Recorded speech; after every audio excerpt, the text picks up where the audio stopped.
An artist's illustration depicts a gamma-ray burst, one of the brightest and most powerful explosions that can occur in space.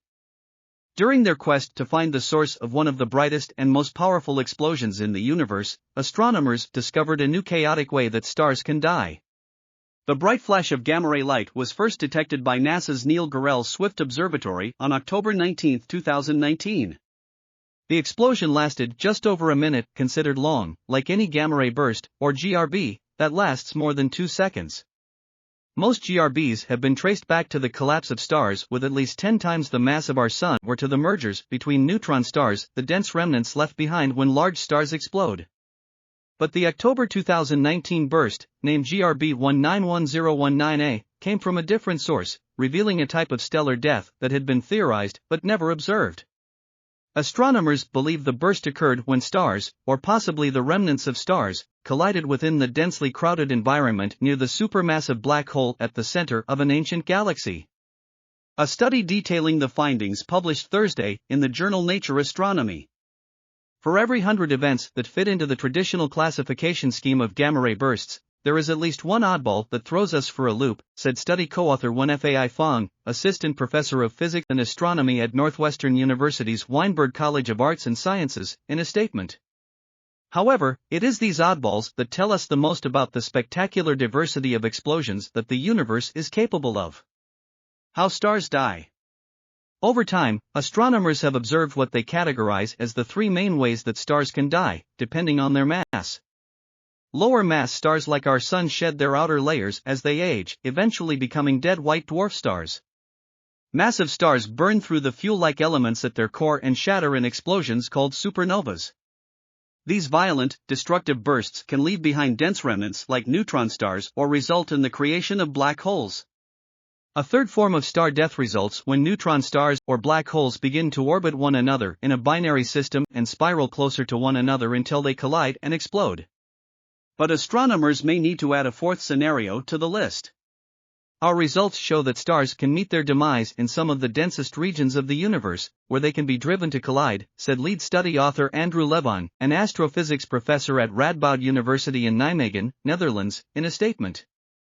This is exciting for understanding how stars die and for answering other questions, such as what unexpected sources might create gravitational waves that we could detect on Earth. Gravitational waves, or ripples in spacetime first predicted by Albert Einstein and initially detected in 2016, can occur when neutron stars or black holes collide. Why ancient galaxies could hide star deaths. During their search for the origin of the gamma-ray burst, astronomers used the Gemini South telescope located in Chile to observe the afterglow of the cosmic explosion.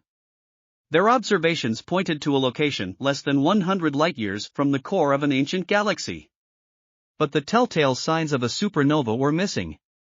The lack of a supernova accompanying the long GRB 191019A tells us that this burst is not a typical massive star collapse, said study co-author Jillian Rastinajad, a doctoral student of astronomy at Northwestern, in a statement. The location of GRB 191019A, embedded in the nucleus of the host galaxy, teases a predicted but not yet evidenced theory for how gravitational wave-emitting sources might form. Ancient galaxies, which can be billions of years old, aren't hubs of active star formation. But at their core, these older galaxies are filled with stars and remnants like white dwarfs, black holes and neutron stars. Compared with younger, more typical galaxies, ancient galaxies can have up to 1 million or more stars densely packed into their cores. Astronomers thought it likely that stellar collisions could occur in these dense regions, especially so near to the strong gravitational pull of a supermassive black hole at the galactic center. The researchers liken it to a demolition derby, where the black hole's gravitational influence can send stars zooming in different directions, eventually colliding in cataclysmic explosions. But they had no evidence for any long gamma-ray bursts originating from ancient galaxies until now. If the chaotic environments at the center of ancient galaxies can result in stellar collisions that release bright, powerful gamma rays, why haven't astronomers seen them before? The researchers believe that the centers of such old galaxies are cloaked in vast amounts of gas and dust, which could obscure the gamma-ray burst. That would mean the 2019 event was an exception. While this event is the first of its kind to be discovered, it's possible there are more out there that are hidden by the large amounts of dust close to their galaxies, said Fong, who is also a member of the Center for Interdisciplinary Exploration and Research in Astrophysics at Northwestern. Indeed, if this long-duration event came from merging compact objects, it contributes to the growing population of GRBs that defies our traditional classifications.